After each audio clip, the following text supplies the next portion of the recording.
आज मार्गशीर्ष महिन्याचा तिसरा गुरुवार असल्याने मी नैवेद्यासाठी तांदळाची खीर बनवली। खूप पौष्टिक आहे ही खीर आणि खायलाही खूप रुचकर लागते। काय करायचं, तांदूळ घ्यायचे। मी इथे अर्धी वाटी तांदूळ घेतलेले आहेत। आता हा कणीचा तांदूळ मी वापरलेला आहे, तुम्ही कुठलेही तांदूळ यूज करू शकता। आता हे तांदूळ आपल्याला साधारण 3 ते 4 मिनिटं भाजून घ्यायचे। थोडासा कलर चेंज झाला की गॅस बंद करून हे गार होऊ द्यायचे। गार झाल्यानंतर मग मिक्सरमधून बारीक करून घ्यायचे।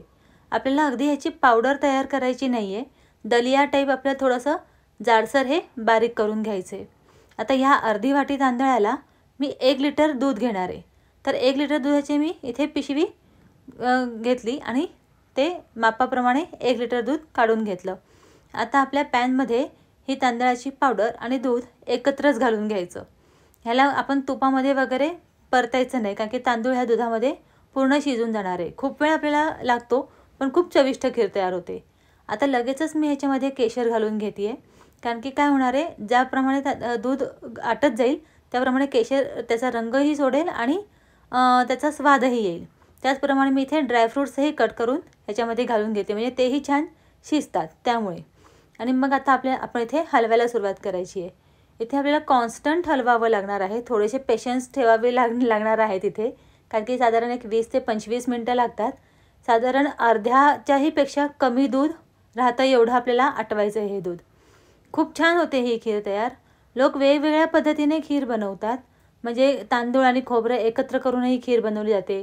काही ठिकाणी मी तांदळाचा भात तयार करून मग भाताचीही खीर बनवलेली बघितलेली आहे। तर वेगवेगळ्या पद्धतीने खीरी बनवल्या जातात, तर मीही या पद्धतीने बनवते, म्हणून आज तुम्हाला दाखवली।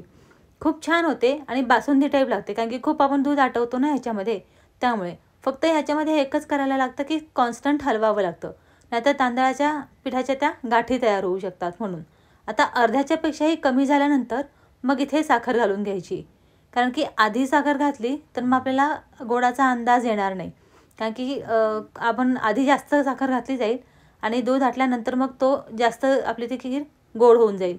त्यामुळे आधी नाही घालायची, अगदी शेवटी आपण साखर घालून घ्यायची आणि पुन्हा एक 5 ते 10 मिनिटं शिजू द्यायचं। साखर पूर्णपणे मेल्ट होऊन जाते ह्याच्यामध्ये। आणि अगदी शेवटी गॅस बंद करण्याच्या वेळेला वेलदोड्याची पूड घालायची, म्हणजे त्याचा स्वाद हा खूप छान आणि टिकून राहतो, सुंदर असा वास येतो। खीर आपली इथे तयार झालेली आहे, खूप छान लागते। एकदा तुम्ही नक्की अशा पद्धतीने खीर तयार करून बघा। माझ्या मुलीलाही प्रचंड आवडली, मिस्टरांनाही आवडली। आणि काय होतं ना, जरा पेशन्स ठेवले ना तर एकदम बासुंदीसारखा याचा टेस्ट येतो आणि एकदम घट्ट अशी खीर तयार होते। तुम्हाला आवडल्यास नक्की एकदा घरी तयार करून बघा। आणि ही रेसिपी माझी आवडली असेल तर चॅनलला लाईक, शेअर आणि सबस्क्राईब करायला विसरू नका। भेटू पुढच्या रेसिपीमध्ये, तोपर्यंत बाय।